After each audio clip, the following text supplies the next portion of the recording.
won't refute that. No. No, you won't refute I that won't because refute it's that at all. absolutely just 100% true. Loving these little espresso glasses. Feel so fancy. I gotta bring this shit down. There's no, I mean, like, the sea is hitting me. It's not even the sun. The sea. God is like. I think it provides for some nice lighting, you know. You're fine. Hello. Let's go do it outside. You want to? Okay, hold on. And we're live. Wait, before we start, I think we should put all this underneath. Spencer, we already started. There's no underneath. We're all. No. Okay. Next episode. Ladies and gentlemen, we are just starting. And so, like, before we actually, like, get it going and everything, I kind of want to explain to people how,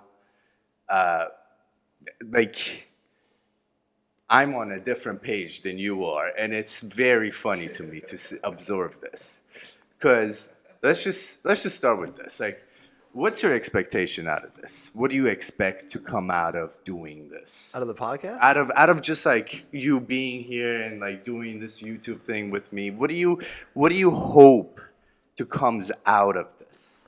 Just good times with you, honestly. Hey, amen. Amen. That's pretty much it. My man. Yes. Let's start with that. But I'm gonna tell you what my hopes are. Okay. Initially, Kevin Hart. Yeah, Kevin Hart expectations. Initially, my expectation was that a corporation would step in after maybe an episode or two and would offer you and I $50 billion to not work. You understand what I'm saying? That was the initial expectation. But I want to say it's like a week after the Katt Williams thing. All I want in this life is for Katt Williams to like me at this point. You know what I'm saying? I just want to do something that that's the goal. Yeah, that is the goal at this point. Because, like, dude, goal. I mean, what a fantastic, what a gift that was. Wasn't it? Wasn't it amazing? Oh, his interview. His interview, man. I enjoyed it. I really enjoyed it.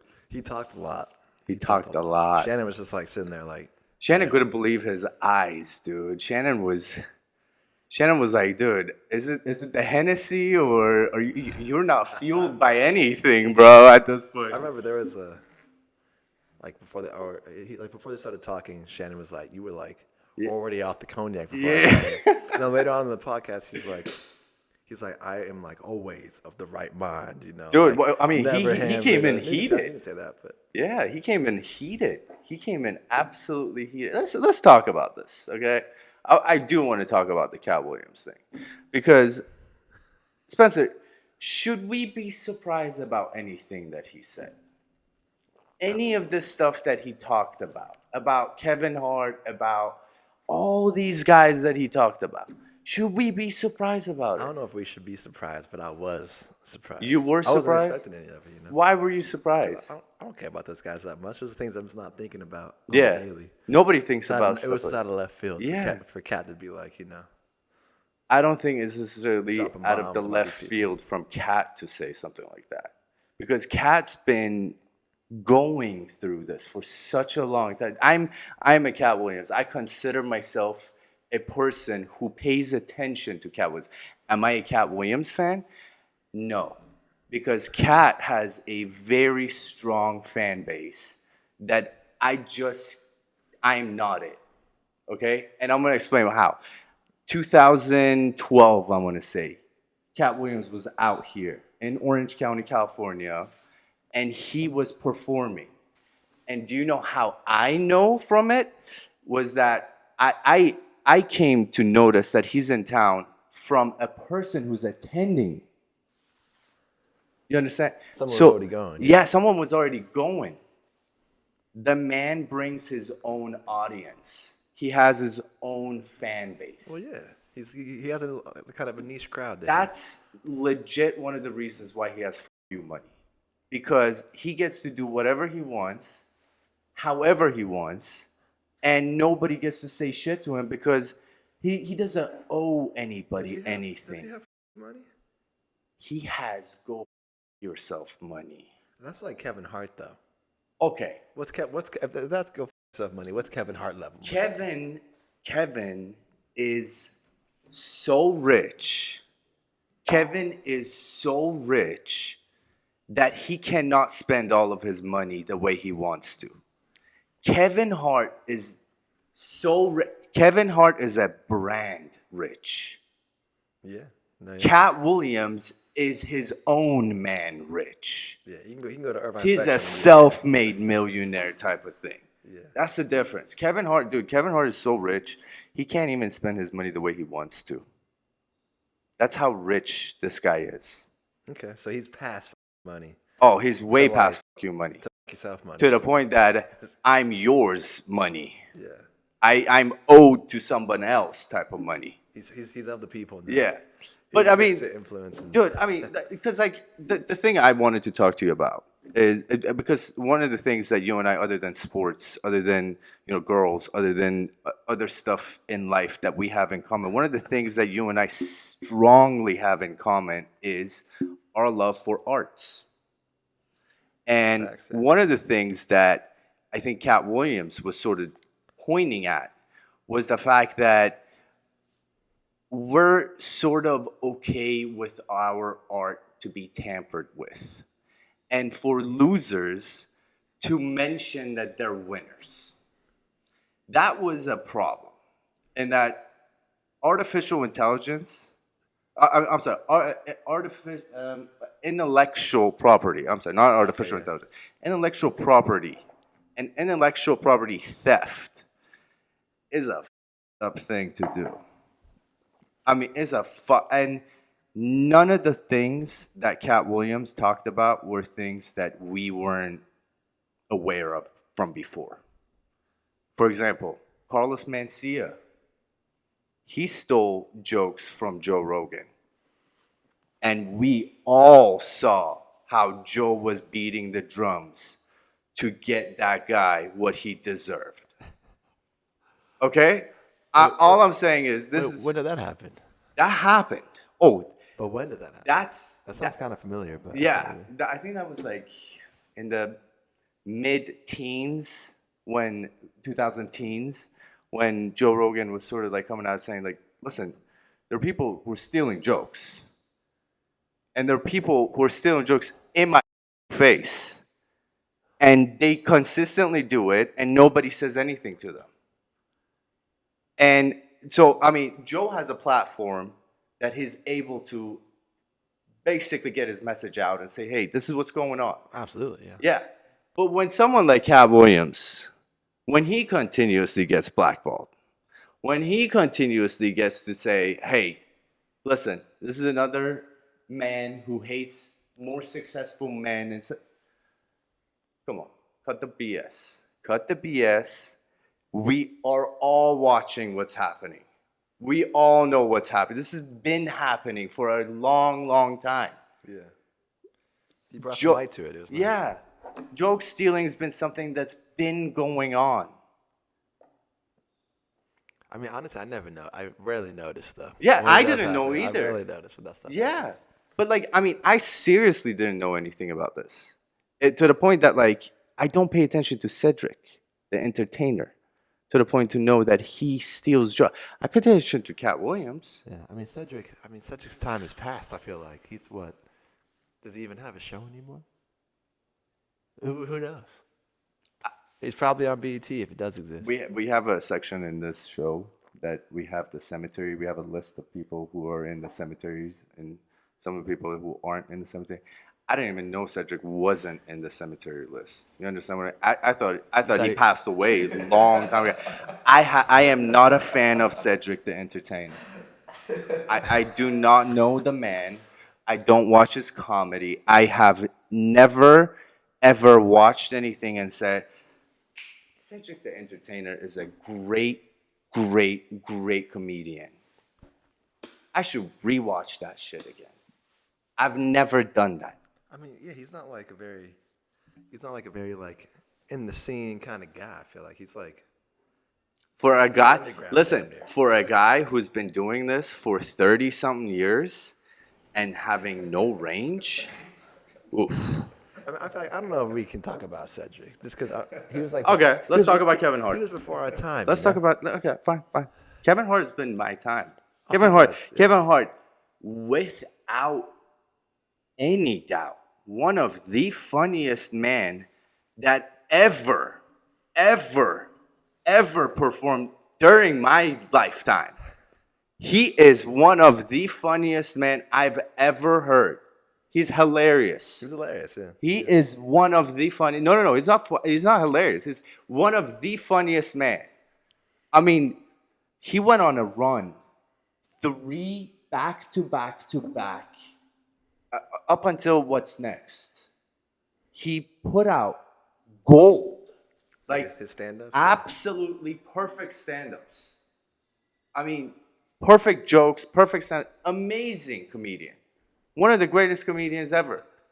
No, yeah, I remember he has one stand-up at like, Shaquille O'Neal used to have like some sort of like stand-up like event or whatever. He like closed it out and it was hilarious. I mean, yeah, the one, Shaq All-Star Comedy thing. Yeah. Ariel Spears was there. Funny enough, Katt Williams was in the audience for that show. Really? Katt Williams was in the audience for the show. He got a standing ovation when they mentioned that he's in the audience. Respect. He's been doing this. Katt's been doing this for a long time. I can't believe these people go after him. I cannot believe. Like, this is the true definition of around and find out. Oh, your time will come. Just wait. I mean, did you watch not to go too far away from Kevin, I guess, but did you watch the previous Shannon Sharp interviews? I didn't watch any of them.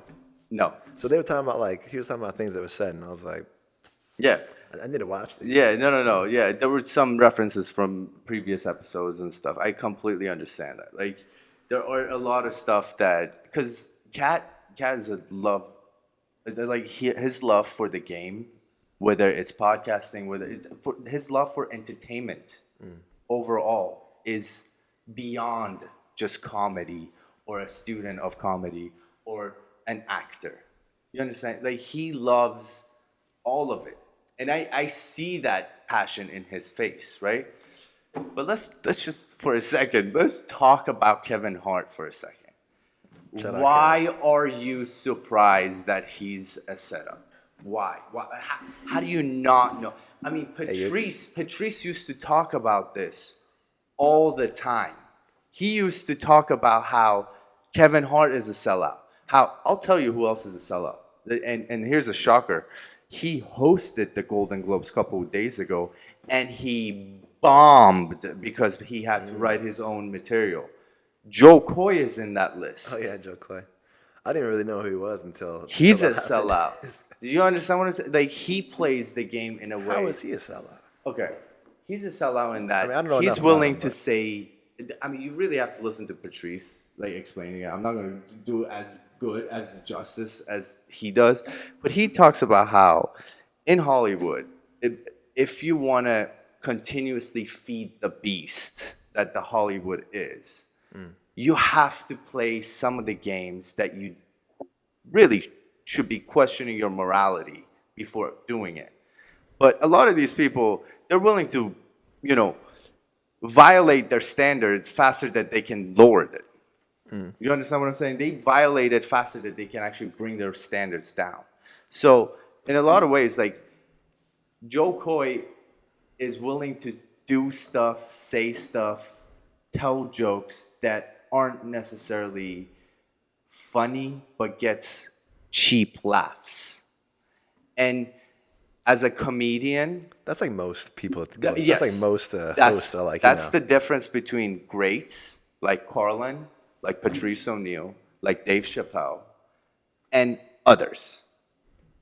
The difference is that for a comedian, and this is all art, it's not just comedy, but comedy is the easiest form of art that can actually do this.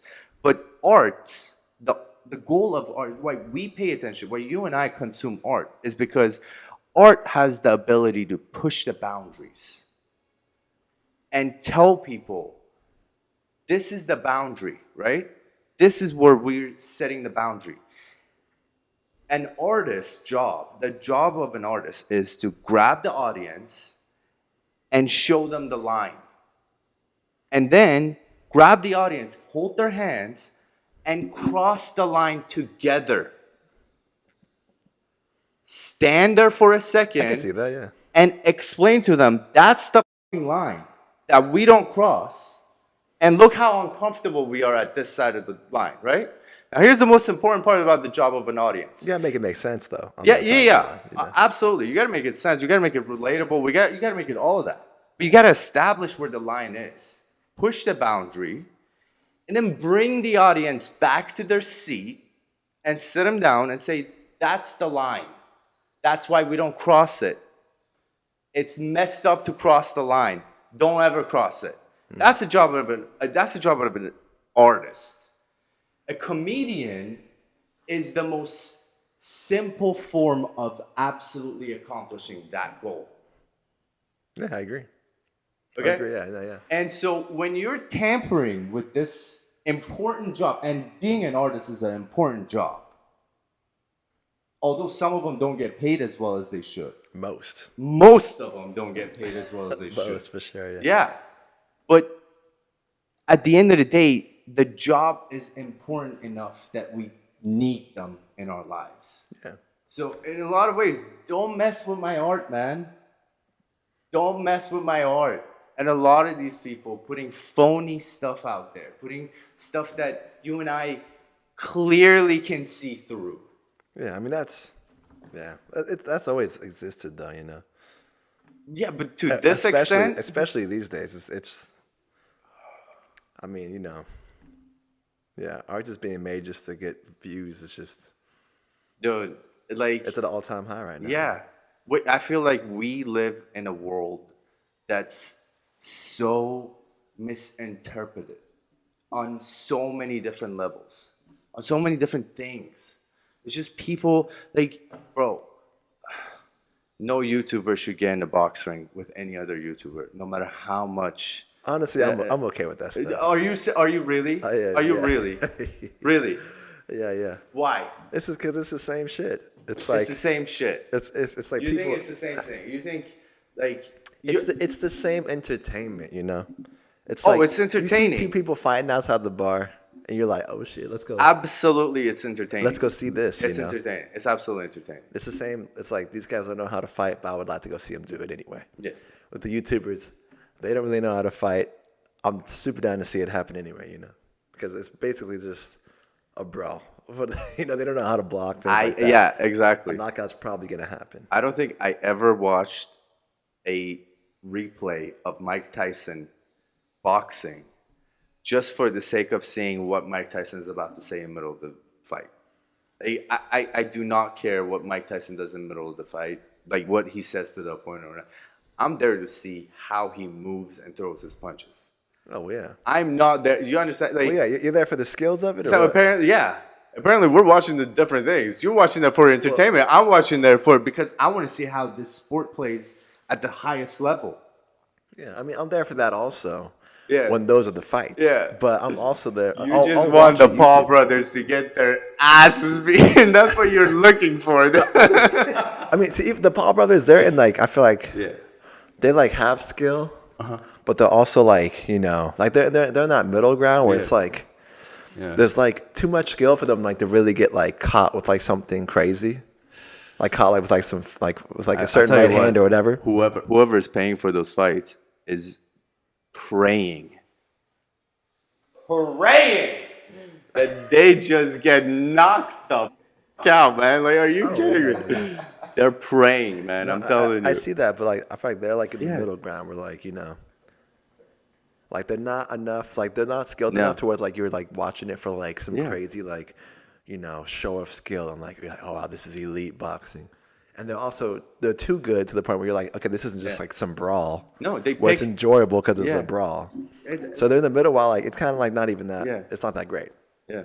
So the Paul brothers and stuff like that, I'd rather see like the YouTubers who are just like the lowest YouTubers just getting into it and fighting. That's entertaining, you know. I haven't seen a Jake Paul. I've seen the Jake Paul fights like in highlights after they've happened. Yeah, you know? That's it. But even like the top boxing fights, like I rarely watch them unless I can find them online. Oh, really? I mean, if I can find them online as it's happening, absolutely. But I'm never God. paying for the pay-per-view, you know. Dude, listen, I'm a huge Wilder fan. I'm a huge Wilder fan. I know about Wilder. When he knocked Tyson Fury down, I was screaming at my TV. I stood up. I'm screaming at my TV. I'm like, he's not getting up. He's not getting. When I saw that pasty, like he just shook it off, dude. Like he just like shook off concussion out of his head. I don't even know how he did that. He just like, and he got up, and then he continued and he fought. Dude, he handled it. That was a champion move. I will pay for that 1,000 times. I again. agree. I would pay for that fight. Yes. Also. And there's the new one. There's like I like that one dude. I can't remember his name. Usyk something. You know what I'm talking about? It's Tyson Fury's next fight. Oh, I see. They're fighting. What? I don't follow fighting, to be honest. I don't follow fighting that much. I never found this man's not because I remember he was did they fight? Dude, he's like significantly shorter. Oh, I'm naming like other players.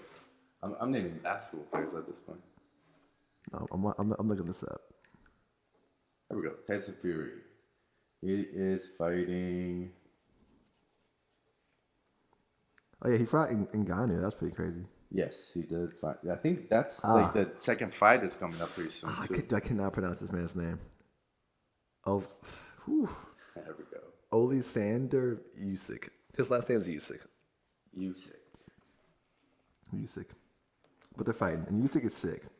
I remember like everyone would always talk about. I can tell you. I would see online that Usyk was like one of the best. You know, like he was the contender versus like the heavyweights, but he was a lightweight though. But I mean, dude, that's my point about this. Is that like if we're considering some of the sports, if we're considering them as art, right? Which boxing, dude, to be honest with you, boxing is a form of art. Yeah, truly is a form of art. Because not a lot of people can do it. It's really difficult. Like that you put your own time into like that, and there's a sense of your own style. In Yeah, it. It's an art. Yeah, it really is. But like, dude, it's a little disrespectful for a YouTuber to be like, "Hey, man, let's box.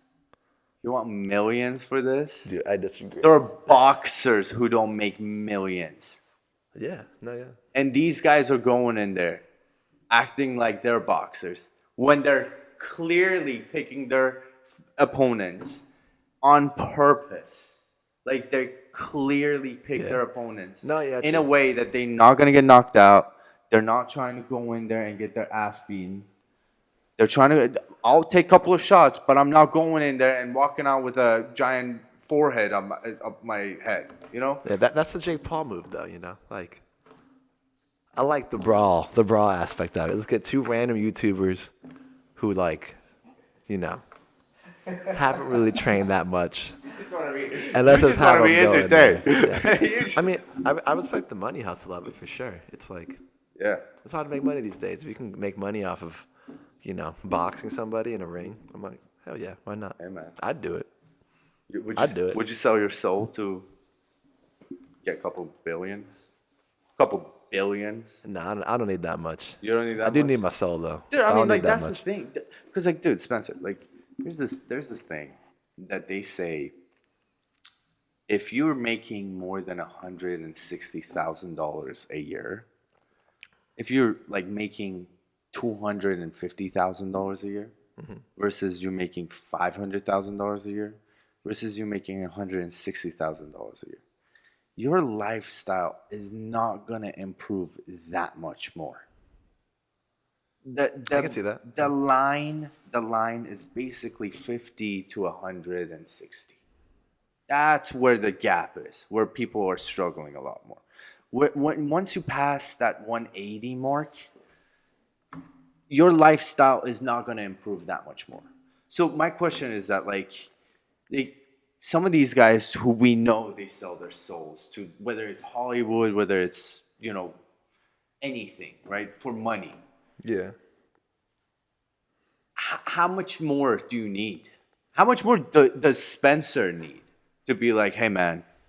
Money wise? Yeah. Yeah, man. I've never really had that much money, so I feel like I don't even know how to answer that question. Dude, I mean, like, I'd be down with, how much money would make you happy right now? Like, seriously, be honest. Because, you're like a regular American, right? Like, how much money would make you happy every single month? Every single month? Every single month for the work that you do. And you are a very, can we say what you do right here? Yeah. Yeah? You're a teacher. Essentially. Yes. Kinda. Yes.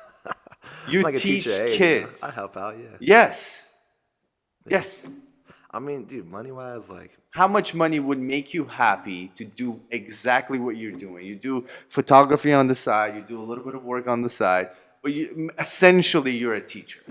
Yeah. So, how much money would make you, Spencer, happy? I mean, happy, 100. No. Yeah, maybe like 100 grand a year would be cozy. More than cozy. Very cozy. But truly, no worries at all happy, 200 grand. 200 grand. Yeah, I mean, as a teacher, you'd never make that though, unless you're, I don't even know. Unless you're working in a college, got some private school or something like that, Professors in private schools probably make that much money. Yeah, and even that's Yeah. You're out of your fucking mind, bro. You're out of your fucking mind, man. Wait, what do you mean? That's what I mean, though. But you know what I mean? That's no worries happy, I would assume. I mean, in California, that's considered poor damn near. Making anywhere below 100 grand, I feel like you're strapped for cash, You're making 200 grand a year, right? You're living in a nice house. You got a really nice car. You probably live in a really nice neighborhood too. I mean, how many people do you know that make $200,000 a year? I don't know, one maybe. Good for you. I don't even know that one person. But the point is, I would be guessing about what they make. Dude, probably close to that. The point is that not a lot of people make that much money. Oh, not at all. Yeah. So you don't need that much money to improve your lifestyle that much more. I mean, I don't even understand what are some of these guys doing that they need to continuously, hey man, I need more money. I need more cash. I need a couple more meals here. I need a couple more meals there. That's insane. Rick Ross chasing the bag always. Always, forever. Always, bro. That's just his hobby is working on Christmas. Do you work on Christmas for the money, dude? Yeah, no, that's messed up. Dude, come on, man, go home. Yeah, I just need them to have some sort of business where I just make money without doing anything practically. Yeah. That's called being a millennial, bro. That's what your problem is. You just want money without work. Yes. Yeah. That was the goal initially. Well, work, but Yeah. You gotta set up some sort of dude, passive income sort of situation. No. Passive income. I want a corporation to step in and say, hey, we are prepared to offer you and Spencer $50 billion to not work anymore. To not work. You understand what I'm saying? That sounds insane. That's what we That is want. insane. That's not even sad to say. Yeah. That would never happen. $50 billion? That's way more money than anybody needs. Even $1 billion is way more money than anybody needs. Hey, man. I bet there are people out there who are willing to do anything to get $50 billion. Anything? Oh, no, yeah. I mean, facts. But not me. No. Anyway, let's talk about arts. I'll do whatever's cozy. Let's talk about arts. Talk to me about music. What does music mean to you? Shout out Musica.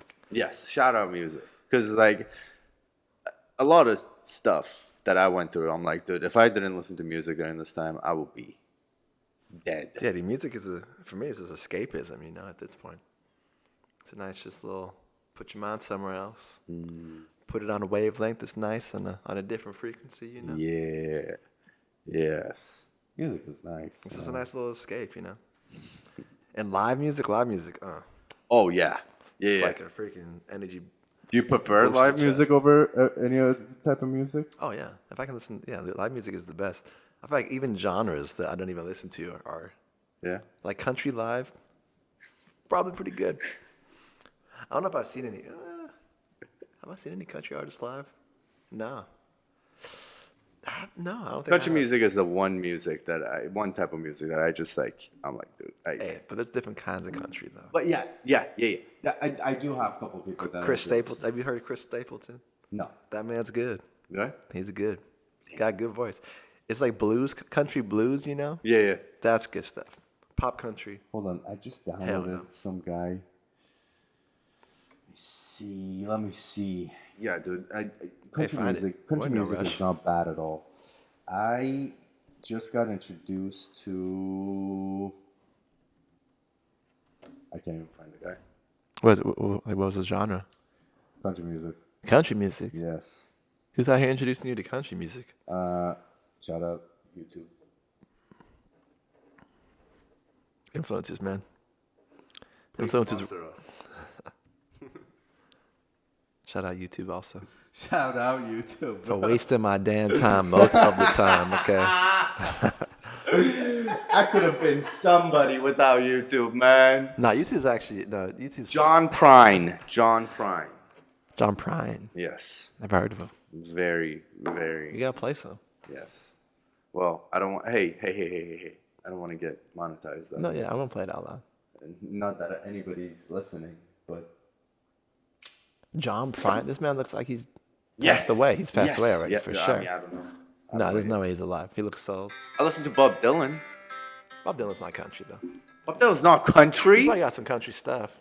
Go f yourself. Bob Dylan is country. Here, Fish and Whistle. I got it. Yeah. That's a good song. Was that Bob Dylan? No. I haven't listened to much Bob Dylan. Oh man. I wouldn't categorize him as country. Like a though. Rolling Stone. Come on, that's my music, man. That's my music. Don't ever say anything bad about Bob Dylan. Bob Dylan is one of the greatest artists of all time. Bob, yeah. But I could agree with that without even knowing much about him. I gotta be honest with you. You're gonna laugh about this because you know my love for this guy. But shout out Rick Ross. Oh. Yeah, give me one. Give me a good one. Oh. Yeah. Oh, That doesn't feel right. Yeah, that's good. come on. Yeah, you gotta be good. Yes, shout out Rick Ross. Listen, he has a song called "Drug Dealer," and the whole song, it's just one beat. It's just bang, bang. It's just one beat, and the whole song, he says, "I'm your neighborhood drug dealer. It's your neighborhood drug dealer. Shout out your neighborhood drug dealer. I'm your neighborhood drug dealer." Right? And No lyrics, no like bars. there are bars and stuff, but like the main hook is that he's a drug dealer for a neighborhood, for Okay. his neighborhood, Yes, right? of course. And the whole time I'm in college, that song was my motivation because I'm riding around in my university and I'm thinking, I'm gonna be a drug dealer, bro. But the legal way. You know what I'm saying? Like the pharmaceutical way. Yeah. Because I'm like out there studying my ass off. Yeah. That's the right? connection. Yeah, and like my major, like being like neuroscience and physiology, it's like going hand to hand with like being a drug dealer and stuff like that. So I'm like, the whole time I'm thinking, dude, I just want to be Rick Ross. I just want to be Rick Ross, whether that's through studying or whether that's through gangbanging or whether that's through rap. But I'm not going to But like the medical Yeah. gangbanging? Dude, doctors are basically a gang. Yes. Dude. Yes. They ain't doing much good. They're just out here just collecting. Well, listen, there are three things in this life. If you find a good one, for sure, give them whatever to stick around you. If you find a good lawyer, I mean, pay them billions. But but keep that guy. Yeah. If you find a good doctor, get that guy's number, get him the greatest wine ever. Like, you bring him gifts, send him cards, because you're going to need that guy. Dude. And if you find a great spouse, that third thing, if you find a great spouse, marry her or marry him, because they are hard to find. 3 things that are hard to find. Okay, do not ever sleep on these 3 things. Yeah, I haven't really thought about that. That's a good thing. I mean, hey, I'm telling you. Doctor for sure. It's hard to come across a doctor that cares. Dude. They should just call it health. Even that's a lie. The hell health cares. Dude, I swear to God, some nurses are more caring than some doctors. Oh, yeah. Like, what the hell? What the hell is going on? That's because they're trying to get their name out there, probably. Trying to get that paper. Like, come on, hey, Spencer, do this with me. Come on. They're all out here for this, man. They're all out here. Yeah. No, facts. Yeah, no one's come becoming a doctor to like. I find no one's becoming a doctor to like Yeah. help people. That's like what they tell themselves, you know? Dude, during my whole They're doing time. it for the money. Yeah, nobody, because like, dude, I've never gone to my urologist and he didn't want to put me under. Didn't want to put you under? He did not, like, that has never happened. Dude, urologists, I'm convinced they hate their job. They absolutely. And they're the most who loves unhappy their people, job dude. looking at penises for their entire life? I'm like, if you're gonna do this, they're actually doing a good. They actually have a great job. I feel like. Yeah. Well, You should. they're helping out people in like in maybe the worst situation they could be in. You know, the junk's not working. It's like you go see the urologist. You know, that's like code red. I need your help, doctor.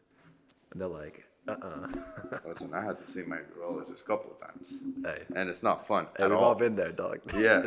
But like, even he is like a really weird guy. He sort of has this thing of like, he doesn't, it's very hard to get a schedule with him. He's a pretty good urologist. Urologists are busy people. Yes. But this guy is specifically busy because he loves traveling. And like, to think about it, like, it sort of makes sense. Like, you need something to escape. That'd be me. If I was a urologist, I'm like, yo, dude, catch me. I'm available once a month. Once a month? Yeah. Put in your raffle tickets. You know, I'm gone. That's literally what it is. Yeah, for those of you who don't know, Spence right now is available once every 2 months. But if he becomes a urologist, I highly doubt it'll be once every 3-4 months. It'll be once every 6 months, bro. Even more rare. And then when you see me, Yeah. I'll just be an asshole the whole time. Yeah. Get this out of here, Classic man. urologist. You're like, you wait 2 months, see them. No, Yeah. What do you need? Yeah. I'm like, well, bro, I've been. No, but I tell you what, like, they're good at collecting money. They're very good at collecting money. Yeah. See, my insurance is pretty bad, so I think that's maybe another reason why. Oh, really? Well, I'm getting no love. They're Yeah, like, no, you're not even paying for this, you know. Dude, I dated, my ex was in healthcare, but she was specifically for like the administrative part of healthcare. And she used to tell us like, hey, there are people that the doctor goes, all right, this he gets 50 minutes. He doesn't get the whole hour. He gets 50. So Yeah. me. That's Yeah. so me. Yes. Yes. I almost wanted to ask. I was like, next time I go see my urologist, if he's like this, if he's a dick or whatever, I'm gonna be like, yo, bro. So is it because of my insurance? Like, just let me know. Just be upfront with me. You know? Because he's gonna tell you, like, yes, it's because of your insurance. Anytime I've ever gone, I'm like, I live there, and I'm like, why did I even go there? Nothing, no information was told. No, dude. I mean, doctors are. That's a doctor anytime. Dude, my shoulder's messed up. When I saw them, they're like, yo. They're like, yo, man, they're like, got nothing for you. Yeah, man. Like, it's just the shoulder thing is something that bothers me so much because, like, our healthcare is so f***ed up. Like, I know so many people that have messed up something. Oh yeah, we all a little messed up. Yeah, and they can't get it fixed because the insurance company is like, oh, this is a pre-diagnosed condition, or this is something that like not related to us or something. It's like, are you kidding me? Why? How? What's it called? It's I imagine doctors would be lit if they could like get without like if they could go outside of their like Network, yeah. Their insurance network. not even like insurance network, just like their. I feel like they're given like a guideline of like things they can do and say and like certain types of medicines they can give. You know, like if they could dabble in like secondary medicine at all. You know, like I can't remember what it's called exactly. It might be secondary medicine. Is it secondary medicine? Alternative medicine. That's what it is. Yeah. Like, I feel like there's so many things out in the world that could help a person other than just pills or something. You know. Oh, which is facts, but like. Yeah.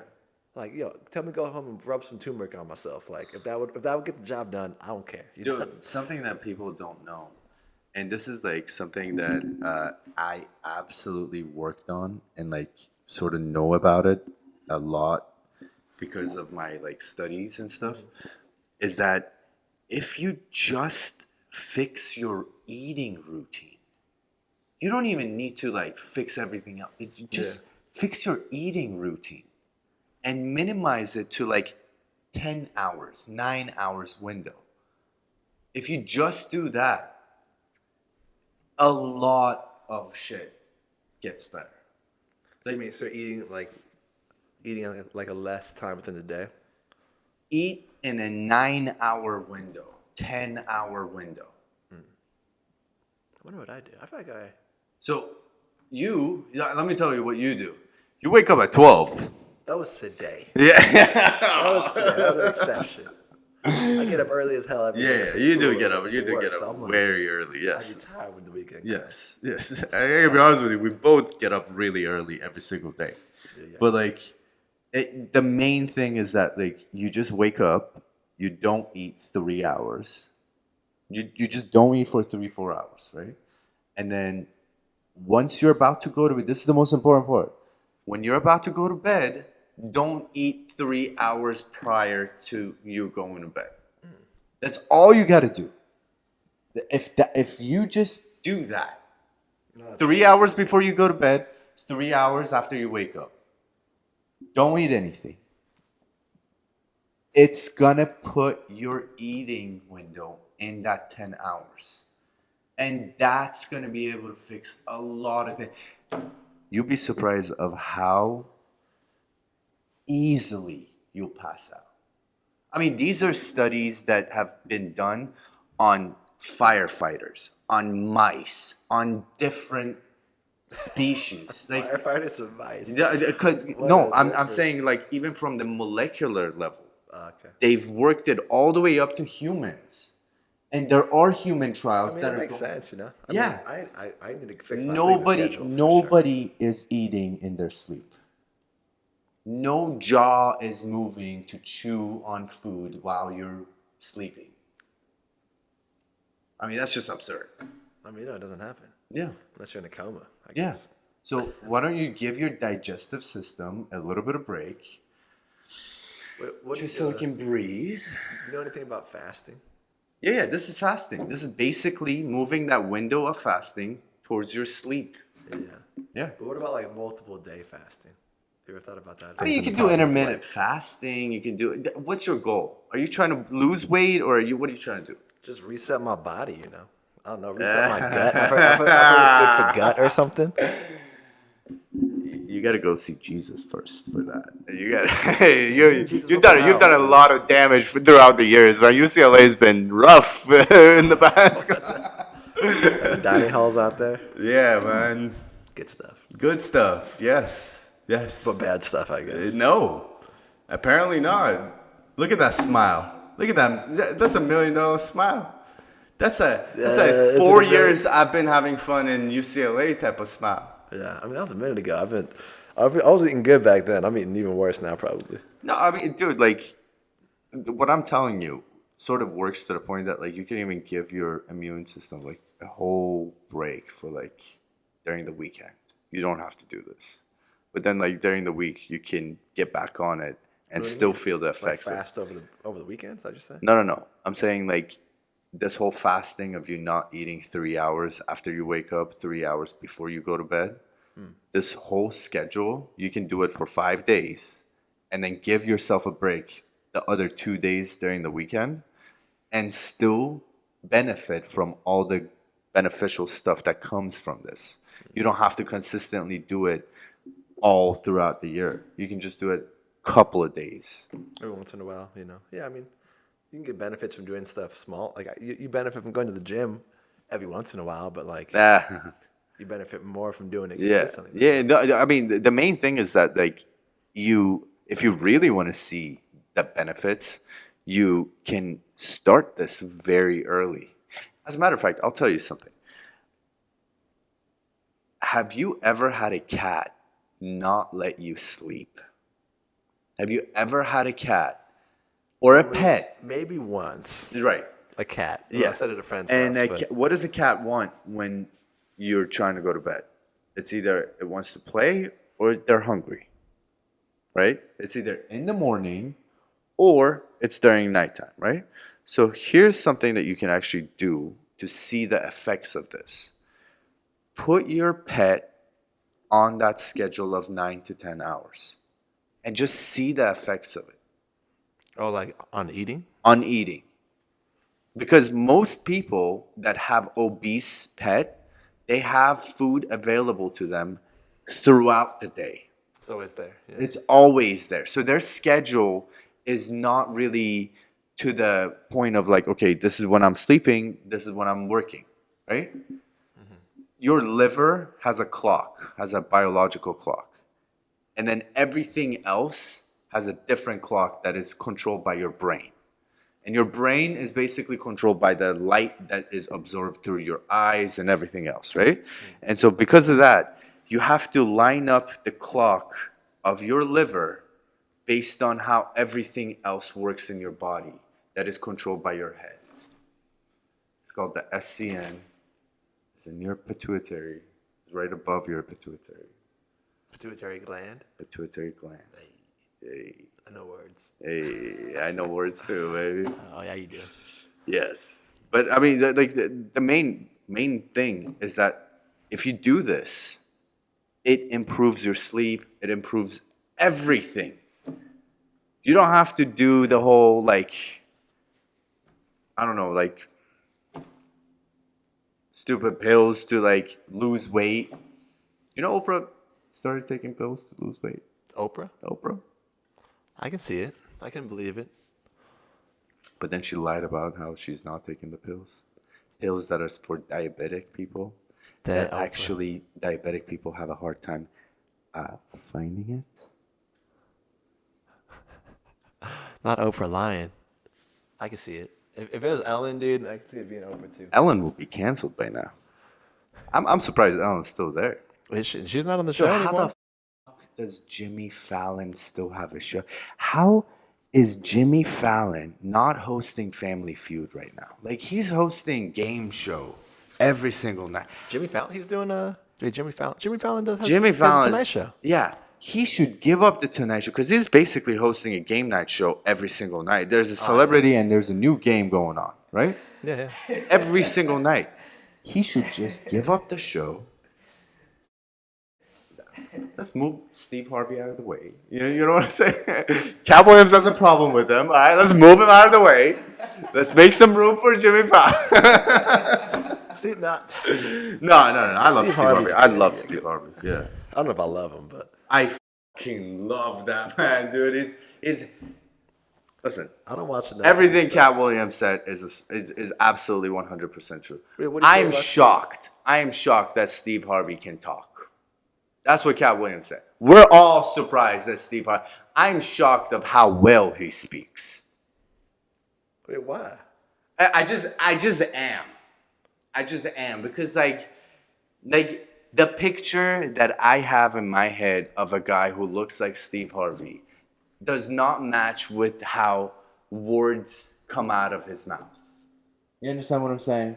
Like, I would imagine him be a lot more hood, if you will, than how he is. You know what I mean? Like, well, wait, Steve Harvey is Medea, no?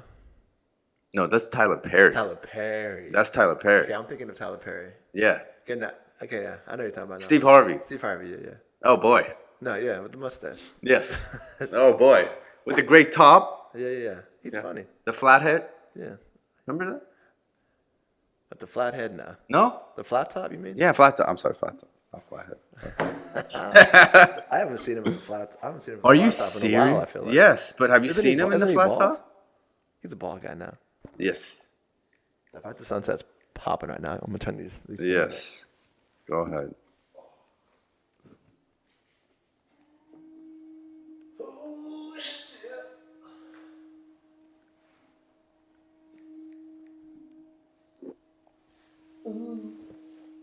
Oh yeah, dude, that was right. That's good.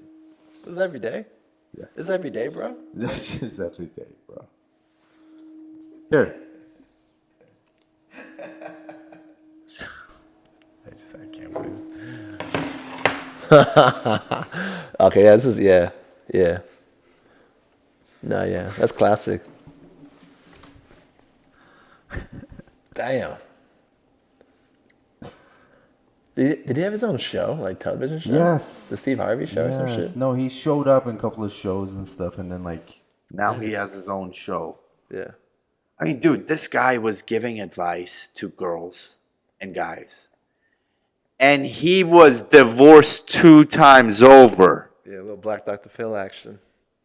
Hey, if the people listen, they'll make a show about it, you know. This is how I go. I mean, dude, like the thing about Kevin Hart that it just like doesn't annoy me as much, but like it's like we knew Kevin is that. We all knew it. Wait, what do you mean? Was that he was a sellout? He was a sellout. Well, I mean, We all know it, dude. I don't know if he's a sellout, but he's sold out. Cause he came out good. He came up, Scary Movie, all this stuff. And I'm a huge watch fan. I love watches. I love them to the point that I don't got nothing on right now. I do not have any. I do not own any luxury watches. I think we live in a fraudulent market right now. I do not even want to purchase any Rolexes, anything. Can't anything. trust nothing. No, it's not. It's not even like the trust thing. It's just like we live in a fraudulent market to the point that it's not even safe to purchase anything like that. Yeah. But let's just skip that. I love watches. Now, Houdinki, which is one of the biggest watch brand influencers out there on YouTube or the internet hemisphere. So, Houdinki. Is Houdinki. No, this is a brand. This is a crazy brand. name. Yes. Houdinki. Yes, they've worked with Jay-Z, they've worked with Pharrell, they worked with John Mayer, they work with every giant star. I mean, Jay-Z showed up to a red carpet event and he had some of the craziest watches ever. And the reason why some of the watch brands and hip hop and all of this were able to mesh together is basically Houdinki's fault. Houdinki is the company that's behind all of this stuff. Because they sort of push the envelope towards, let's bring hip hop into this. Let's bring new artists into this, right? I like that. Yeah, it's a great advertising thing. Love collabs. Amazing. I love Houdinki. I wish one day I show up in Houdinki. I can't believe that's the name of it. Yeah. Houdinki. Yeah, it's silly, but it works. It absolutely works. Here's the crazy part about Kevin Hart. They did a thing with Kevin Hart a couple weeks ago. And Kev had amazing pieces, some of the rarest pieces you can find in the world, some of the most sought after pieces in the world. However, there was a point in the entire interview where Kevin explained to the interviewer that, yeah, I'm an ambassador of AP, but it's getting a little boring. I can't even wear some of the stuff that I truly want to wear. And guess what he wants to wear?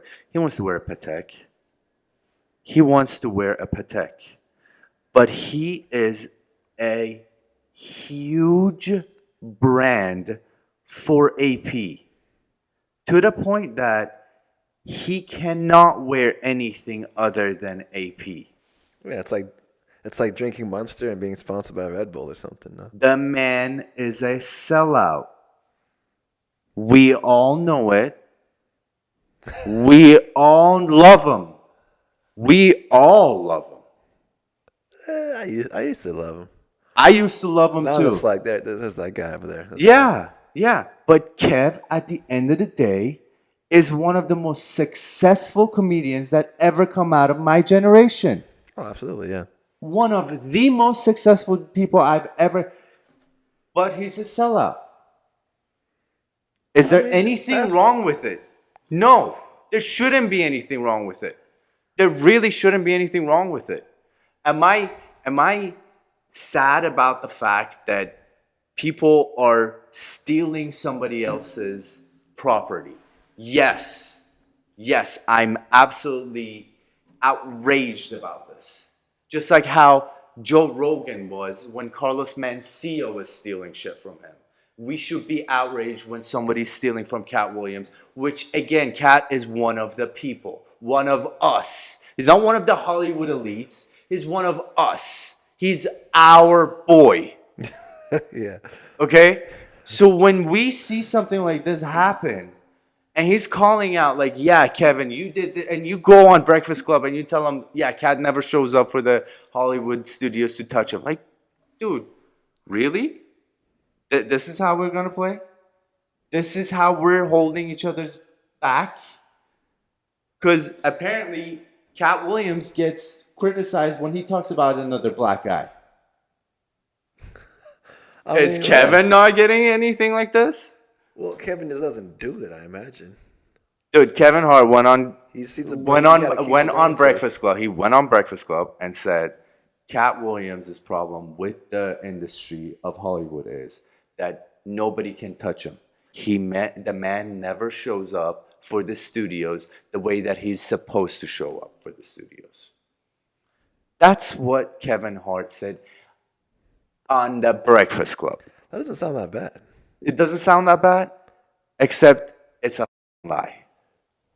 No studio has ever lost money touching Katt Williams, apparently, according to Katt Williams, allegedly. Yeah. I can see that. The last time I saw Katt in was like Atlanta, honestly. Yes. The last thing I remember seeing him in. He was great. Katt's never not great. Yeah, he's a great feature. He's just like, I don't know if I watch a whole Katt Williams show, honestly, but Katt is it. Katt got it, bro. Katt's a legit comedian. he's OG.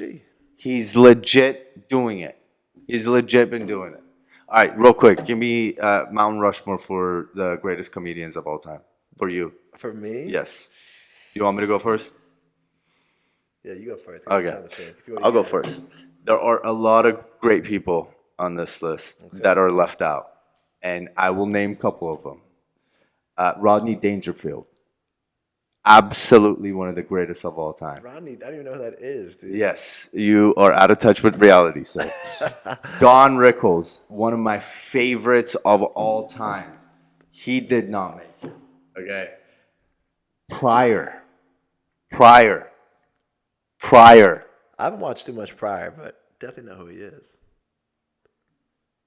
As great as Eddie Murphy is, Charlie Murphy didn't make the list.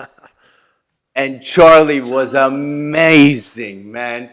Charlie is amazing. Charlie, I am so sorry to the Murphy family for the loss of Charlie Murphy. I am so sorry. Like, one of the biggest regrets I've ever had in my life is the fact that I never get to meet this man. Charlie Murphy was my absolute hero, not because of all the stuff that he did with Dave Chappelle and stuff, because of the personality that he was. Okay, but my top four, at the very center, at the very top, that you can absolutely see his face, is George Carlin, the greatest. Even when he was at his last leg, he was one of the greatest of all time. Okay? I need to look these guys up, dude. I'm like, you put me on. George Carlin. You don't know George Carlin? Maybe if I saw Come on. Yeah, maybe if you can pull up the dictionary and you can see who George Carlin really is. Hey, by the way, I really apologize for the voice. This is the first episode. We're trying to figure out how the voice works, how the how the lighting works and everything. Okay, I've seen this guy before. Yes, George Carlin. I don't know. I don't think I've ever seen him speak though. All right.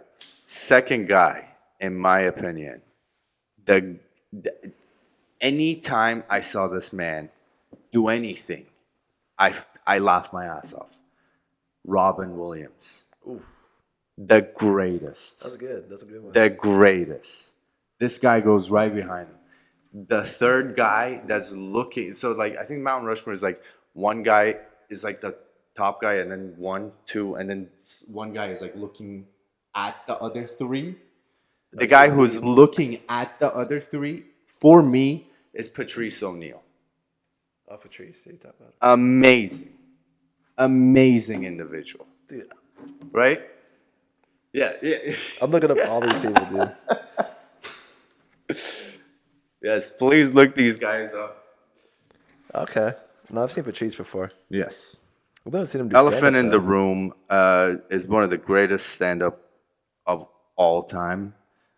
Try to find the full version if you can try to find it on the internet. Elephant in the Room. Elephant in the Room is one of the greatest stand-up of all time. I think YouTube is free, like they have it on YouTube for free. But if you're gonna like actually dig deep into Patrice, there was a great documentary a couple years ago that came out that Bill Burr was part of it. By the way, Bill Burr didn't make the list, which again, he's one of the top comedians of my generation. But if you really want to like know who Patrice really was, go listen to the Opie and Anthony radio with Patrice on it. And I'm fucking telling you, dude, probably the only guy that makes me cry because he died so young. I mean, there are a couple of people, like Amy Winehouse is another one that like I just think about and I go, what the like? Yeah, 2 albums. That's it. And the messed up part was that the last album was even more incredible than the first one. Oh yeah. It's just ridiculous. Like that. Yeah. The whole thing. But let me tell you who my last guy is. And this one is sort of up for grabs, but this guy has done so much to push the envelope, to push the line, to push the boundaries so much. Consistently he's been doing it. On television, on stand-up, on everywhere. Dave Chappelle, the greatest of my era. Hands down. I agree. I mean, Katt Williams didn't make it. A lot of it. Joe Rogan's a great stand-up comic. Great stand-up. Better podcaster, but a great stand-up comic. Yeah. Right? He did not make it. Okay? I'm just saying, like, these four are untouchable. Absolutely untouchable. I mean, Robin Williams, some of the crazy stuff that he did in Aladdin for Disney, he basically gave him 2 other movies that they haven't used those tapes yet. Like, he is that good. He's that. You're saying that he has movies that haven't even come out? The rumor is that Robin Williams, during the recording of Aladdin, the director sort of like opened the doors and was like, okay, Robin, like, go crazy, go ham, do whatever you got to do. Yeah, just absolutely go crazy. And he apparently like gave him a lot of stuff to the point that they're like, oh my God, we can like make 3 different characters with this. Okay. I might be talking about the wrong thing, actually. I can see it being Robin. This actually might be either that or the penguin ones. I'm not sure. The Zoolander? No, not the Zoolander. The penguin ones. Yeah. He played like Penguin 3 ones. different penguins. But like, dude, I'm telling you, like Robin Williams is, huh? Surf's Up? No, not Surf's Up. No. Robin played Madagascar. Oh, yeah. Oh, probably. Is it? Madagascar has a bunch of. Is it 3 penguins in there? One of them is like a Cuban or like a Colombian. The Colombian penguin? Yeah. I don't know if I remember any penguins. They had like little. Come They on. had like monkeys or some ish in that one. Wait, no. Maybe more penguins. Dear viewer, we are not the most informed podcast. Oh my gosh, no. If you couldn't tell in the first 50 minutes, we are not the most informed. Let me see. It's Happy Feet. Yes. Happy Feet. Yes. IKK Happy Feet. Yeah. Happy Feet. This guy absolutely killed it. He played all the penguins, other than actual Happy Feet himself. I'll give you my Maybe one day we'll do a podcast out there. yeah. One day in Mammoth too, maybe. Yes, yes. Spencer just came back from Mammoth. I did. It was fire. But before I do that, I guess I'll tell you I'm not the biggest stand-up comedy guy, but my favorite ones, definitely Dave Chappelle for sure. Yeah. And Wait, real quick. Dave Chappelle, while he had his show, or Dave Chappelle during stand-up? I mean, both. Both are Outstanding. influencing the reason. Yeah. And then I guess Kevin Hart, like these are people who just made me laugh like no Yeah. other. Kevin Hart's like first couple stand-ups were crazy. Yeah. I was dying.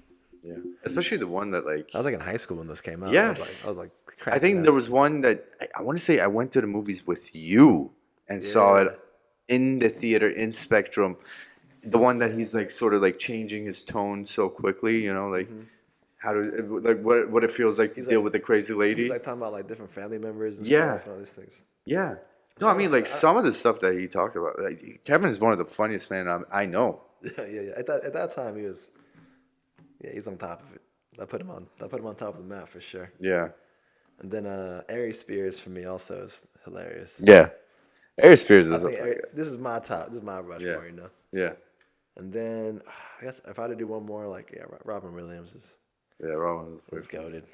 Yes. I got a white homie on there for sure. Yeah, my thing for me, I'm a fan of Letterman, David Letterman. I'm such a huge fan of David Letterman. But for me, like, I feel like the true, authentic version of the American culture type of thing is The Late Show. Something that Fallon is up right now. All right? Yeah. But some of the best guests in those shows, it's Don Rickles, it's Rodney Dangerfield, it's Robin Williams. People who came out and it was banger after banger after banger. It's like nonstop laughter. Well, they're comedians, you know. Yeah. In fact, they just have any actor or famous person on there, you know. But you get a comedian, it's like Let's go. two comedians Let's riffing go. back and forth. But I mean, how come it's not like that right now? How come it's not like that right now at all? Bro, I listen to Vlad TV all the time, and I get it. Vlad is not supposed to be funny television, but no salt on the meal, bro. Like no seasoning, bro. Like nothing. nada. It's just plain. I guess they're not prioritizing it, you know. No, it's just. I'm not even saying that. Like that's not Vlad's job to be funny. It's the comedian's job to be funny. Yeah, literally. What the? I mean, dude, like, there's a reason why Ellen is not doing great. It's because she's losing track of the comedian part. Well, Ellen was an asshole. That's why. She also lost her funniness. Oh yeah. You can be an asshole if you're kind of funny. I guess. Listen. It's not just Hollywood. It's not just the entertainment world. It's the business world. It's the scientific world. It's the research world. It's the world that you gotta be a to get in front. You just have to be. Now there are good people. There are really good people. I try to be a good person. I truly try to be a good person. I just don't have it in me. No, I'm kidding. But honestly, like I truly, like, you know me. I'm not a bad person at all. No. Yeah, but like I don't have it in me to someone over to get ahead. Some people truly have that in them. Yeah, true. Like, do dude, I. Spencer, you're not like sometimes. that. Yeah, you're not like that though. Like I know for a fact. I know you're not gonna try to f somebody over just so you can get ahead. That's like in your character, right? But, dude, there's nothing wrong with it. Hey, I'll get you back. I guess there's nothing wrong with it. Yeah. There's nothing wrong with it. There's things wrong with it. It's not. But the when most moral move. I come back for you, you better be prepared. It's not gonna be pretty. I'll f you up. What do you mean? Like if I'm paying you back, I'll f you up. Oh, like a negative payback. Yeah. It's not gonna be a pretty payback, dude. Like if you have it in me, and I'm the good person, and I'm not trying to get it at you, when I'm coming for you, it's not gonna be pretty. And I feel like that's exactly what's happening with Katt. It's not gonna look pretty, dude. It's not gonna look pretty. It's not gonna look pretty because stealing jokes is not cool, bro. Yeah, no. I mean, he's just coming out and just telling his truth, letting it rip. He was talking a lot. He talked for 30 minutes straight, damn near. I felt like. Then Shannon would say one thing, and then he'll come back. I feel like I've been talking for 30 minutes straight. Nah, he was spitting. All right. Let me ask you an art question. Hit me. Taylor Swift or Beyonce? Beyonce. Beyonce. All day. Why? Over Taylor Swift. Over Taylor Swift. Why? And other than sheer music taste. Okay. I think she's just better for the culture entirely. Who? Beyonce. Beyonce's better. What does Taylor Swift do for the culture? Wait, for whose culture is she's better? Overall culture. Overall culture. Overall culture. Yeah. Wait, what about all these Swifties then? Dude, what are Swifties contributing to the culture? They're just like a massive fan base. I feel like Beyonce is actually like. I feel like you don't know this. The U.S. Congress came out in 2023 and said, thanks to Taylor Swift and her tour, the economy is healthier.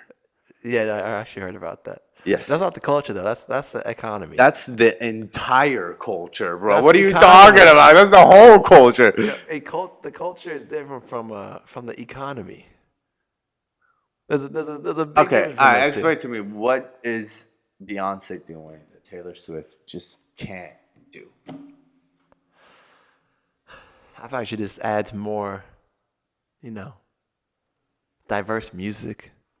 She's like making statements in stadiums. She's just doing more. She's adding more artistic value to the creative world. I feel like Taylor Swift's music is just same. I mean, I'm not bumping a lot of it. Yeah. I'm not bumping any of it. Yeah. No, I'm not bumping any of it. So I'm not the best to know about her. I mean, but what I hear, I'm like, okay. Yeah. This kind of sounds the same. On paper, I'm just saying. On paper.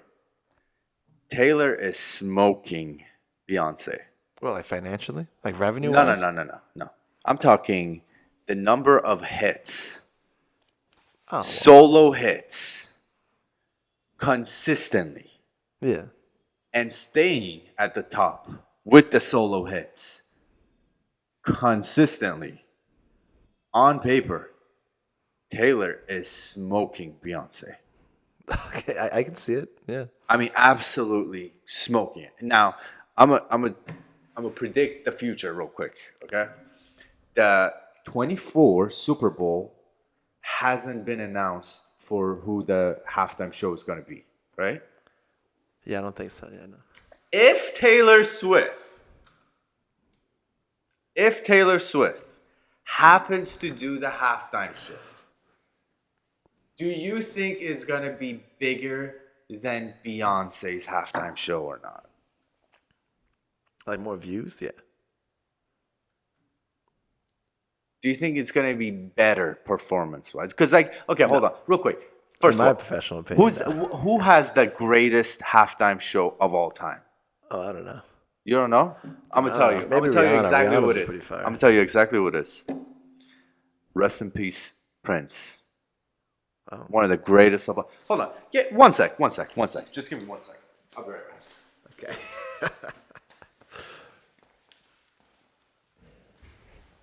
We'll be right back.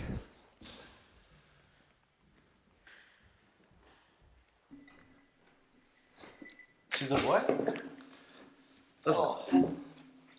When Prince passed away, I was devastated. He is one of my favorite of all time. Okay, not as just a musician. As a person who, every time I looked at the Golden State Warriors and I saw Prince at the sideline, every single time, without a doubt, without exception, every single time. Golden State Warriors? Yeah, Golden State Warriors. He used to like attend those games. Every single time I saw him, I kept on asking myself, like, what does he know that I don't that makes him walk like that? Like, the way the man carried himself was mesmerizing. Yeah. And I'm telling you, It's Prince. The greatest halftime show of all time, and I think it was in middle of the rain too, was Prince, bro. I'm going to have to watch it. I feel like this sounds familiar. It's insane. It's insane. But let's just talk about Taylor real quick.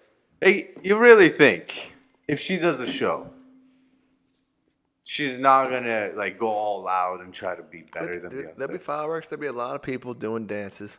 I think it'd be cool, but How many artists do you know that attended a game and the viewership skyrocketed? well, it's Taylor Swift, dude. Like, of Exactly. course, That's my point. it's like all these people. But yeah, but you can be massive. You can be a massive artist and not contribute to the culture. She's not contributing to the culture at all, dude. At all. Her music isn't like you don't hear her music and be like, oh shit, I'm putting on a whole new thing. What is this contribution that Beyonce is making? Okay, the Prince impact culture. Hey. Okay. Hey. Yeah. But who's just- closer to Prince? Taylor Swift or Beyonce? Who's closer to Prince in terms of impacting culture?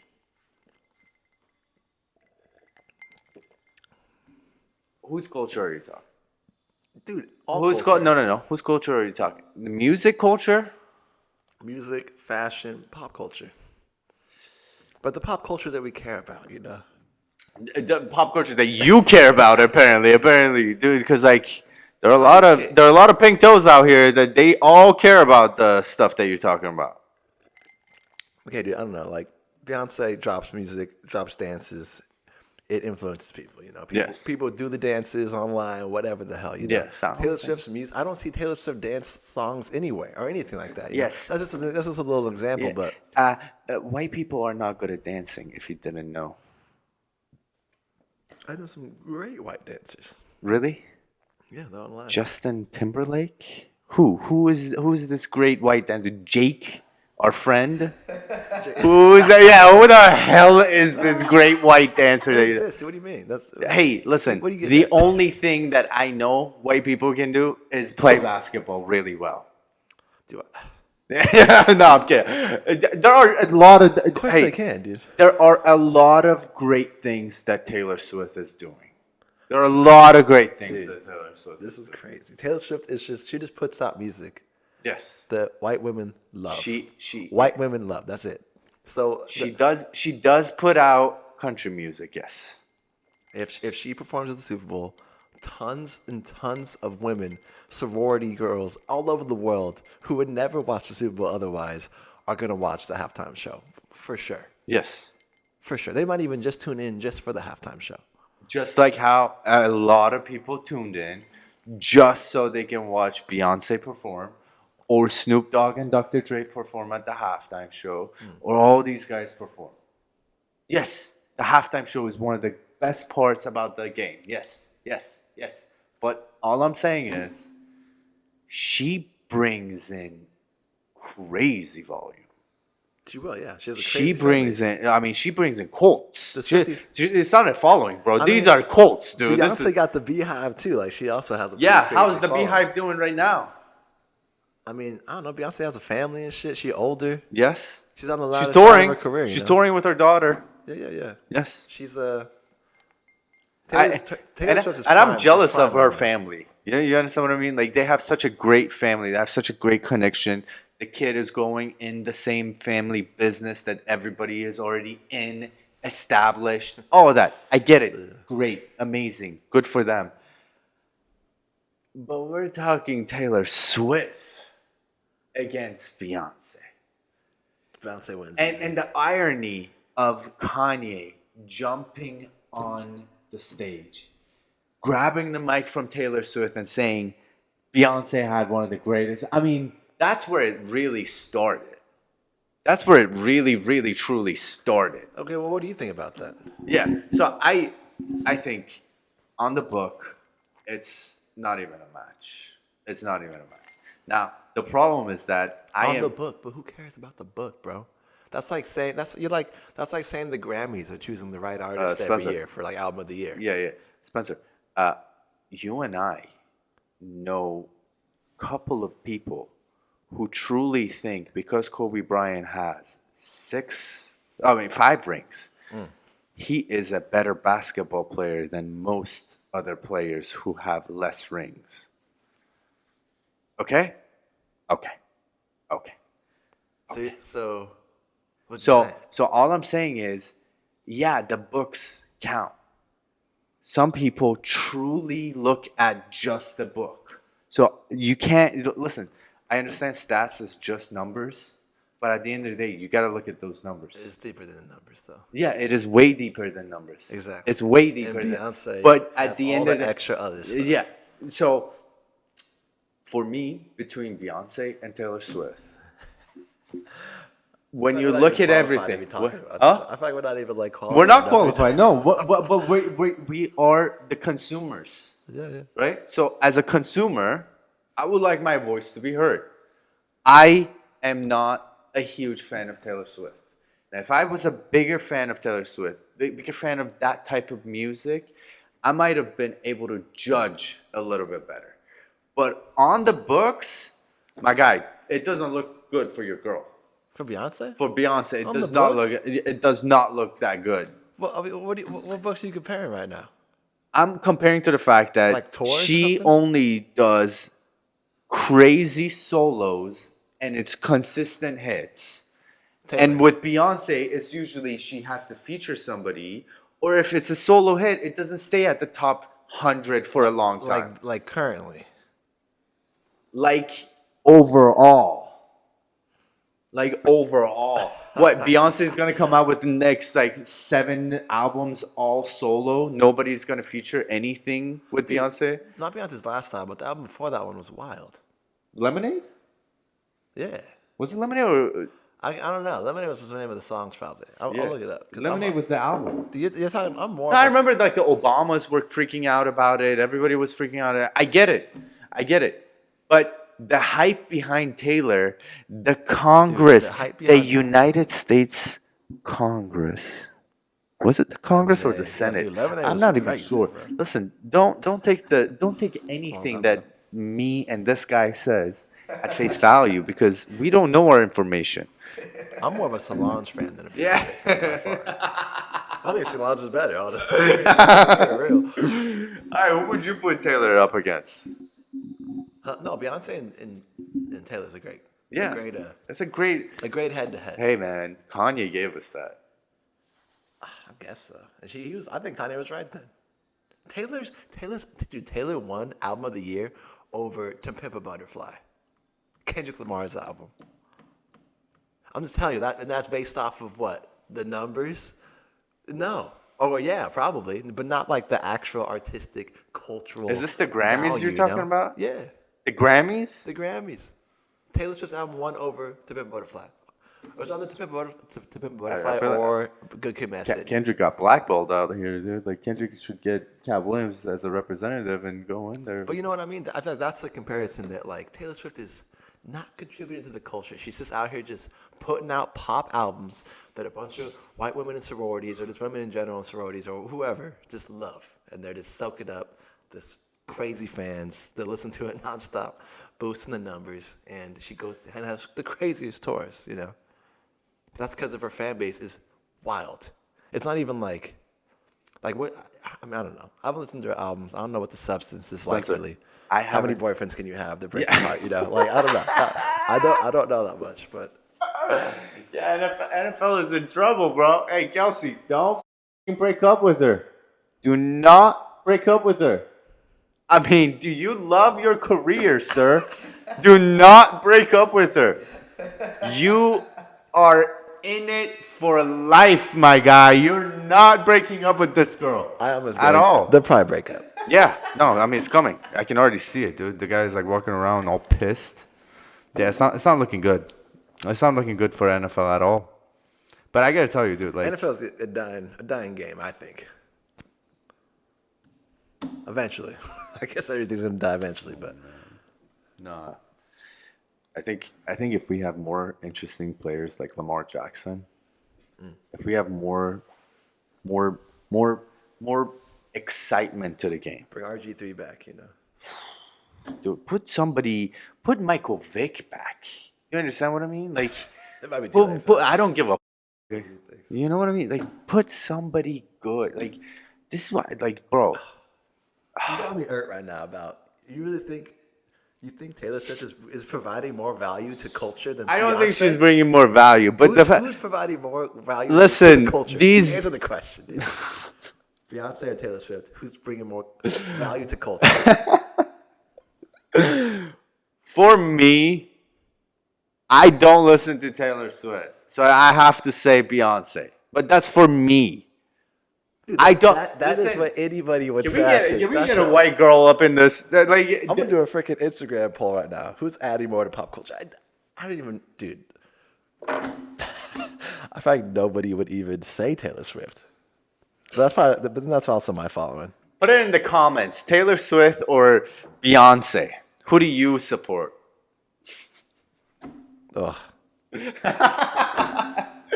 Why are you so pissed about this? Why? I just think it's just an objectively just known answer. It's just like, Because Beyonce is untouchable.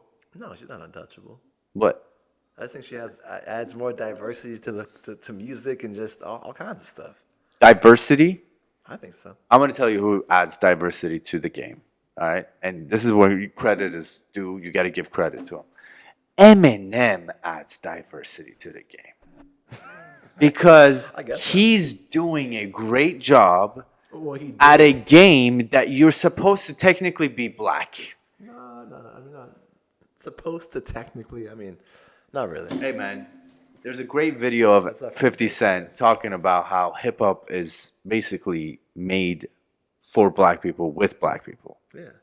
And really, why people are changed pissed. that. Why people are pissed about Eminem is because he does it better than most black people. Well, yeah, he's a great rapper. He's an amazing artist. He's an amazing artist. He has his own style. He's exceptional. Why can't we say the same thing about Taylor Swift? I mean, why can't we just give credit when credit is Because due? her music isn't that great. It's like, it's bland to me, I guess. Yes, it's very bland. I also don't think Eminem. That's country I music. used to listen to Eminem, but I feel like Eminem had a period of time where Yes. he was popping, and then after that, it was. That's it because was you don't just listen. Disappointing. That's because you don't listen to Eminem that much. Well, yeah, not anymore. Yeah, Eminem's diss to Machine Gun Kelly is so ridiculously good. It's so ridiculously amazing because he goes into Machine Gun Kelly's type of music, and then he schools him on that exact type of music. That is an area of rap that isn't Yes, the best. It's not. No, I mean, hup it. I'm not a fan. I get it. I'm not a fan of that. I'm not a fan of the UK rap. You know, the whole bum bum bum bum bum bum bum bum bum bum. I like UK. I hate UK. Really? You don't like Skepta? It's the softest shit I've ever. Soft? Softest shit I've I've. kind of goes, dude. How can I be homophobic? My bitches get shut the. That's just one dude. That's No, just one dude. that's all UK Dude, rappers. you would like That's all all you would UK rappers. You can't generalize like How that. could bro. I do boom boom boom boom?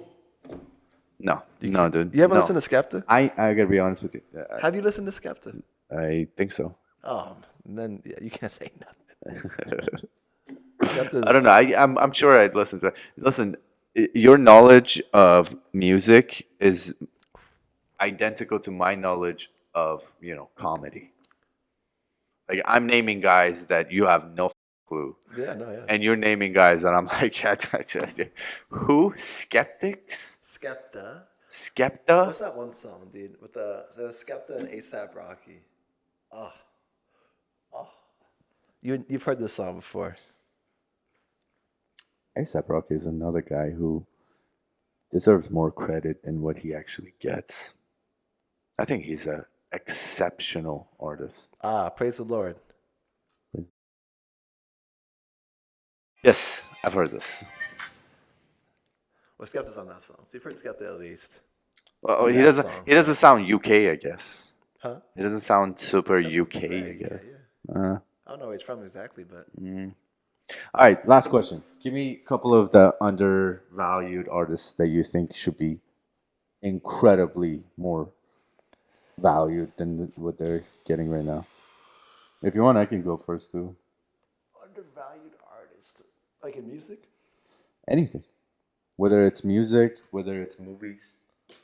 I mean, there's so many painters that I don't even really know, but this is so many painters. I feel like painters need more love. Oh, yeah. But that's just, it's a hard field to do it in. I don't know, man. Artists that need more love, recognition. Way more recognition. I'll give you one. Hit me, yeah. I think Shia LaBeouf should get a little more That's a recognition. good one. I like. I Shaq. mean, bro, why? Why is he going through all this hardship that he's going? Like, Well, I why? think he has some sort of assault case or something. Yeah, with his but I mean, like, that's understand. Like, it's crazy. yeah. I'm not talking about that. I'm talking about like, For his body, his work. yeah, like he's such a good artist, dude. Yeah, no, yeah. What the? Dives in. He dives in head first. No draws. Shot.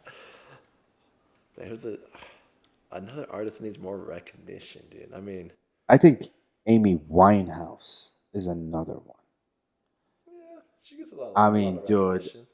if she lived a little longer, she would have gone way more famous. Yeah, Dude. absolutely. Imagine if Biggie lived longer. Oh my God, Biggie absolutely kills me. Imagine Biggie old like Snoop Dogg right now. It'd be funny. Okay, Biggie or Tupac for you? Oh boy. See, this is what people don't understand. Spencer wants to say what he wants to say, but he's afraid of getting canceled right now. So he wants to say Taylor Swift, but he's afraid of getting canceled by Beyonce. All right, go ahead. Swift, dude. I'm so mad that she just won that Grammy over Kendrick on it. It's crazy. Yeah, dude. I mean, do you not agree with that? yes, no, I completely agree with that. No, I completely agree with that. But then, like, over Tupac or Biggie. Yes. I think I'm going Tupac. Why? His energy. I feel like his rapping is pretty much just as good as Biggie's rapping is a little bit better Way better. On cadence and Storytelling. I'm like a storytelling kind of way. Yeah. But Tupac's music is I feel like just it's just as good, you know. Yeah. Tupac is a better artist. Biggie is a way better I like writer. I like Tupac's energy too, like his Yeah. messages he says, and his Black Panther kind of you know Is out there, bro. activist activist kind of energy was I feel like I don't know. I feel like I just like it more. Yeah, it's more of it gives me more Kobe energy in a way. If Kobe was in the rapping game and pro rights, black rights and things like that. Kobe's another one that I remember talking to my dad about this, and I told him about it, and I saw how he got sad a little bit about it too, because the story goes that LeBron beats Kobe in the scoring record, in the scoring title thing, and then he becomes like fifth or something, and then like 2 days later, Kobe passes away, and it's so sad. And I remember one thing that I told my dad, and my dad never cries in front of us. I've never seen my dad cry in front of us. I barely see him laugh at times. He's a silent laugher. He laughs in silent, like kind of like you. It's very annoying, but he sort of he never cries in front of us.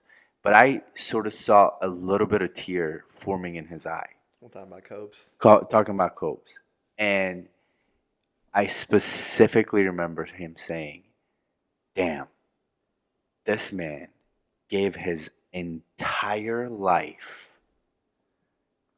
to the people. Not a single day off, not a single day break. I have a broken finger, I'll play. I have anything, I'll play."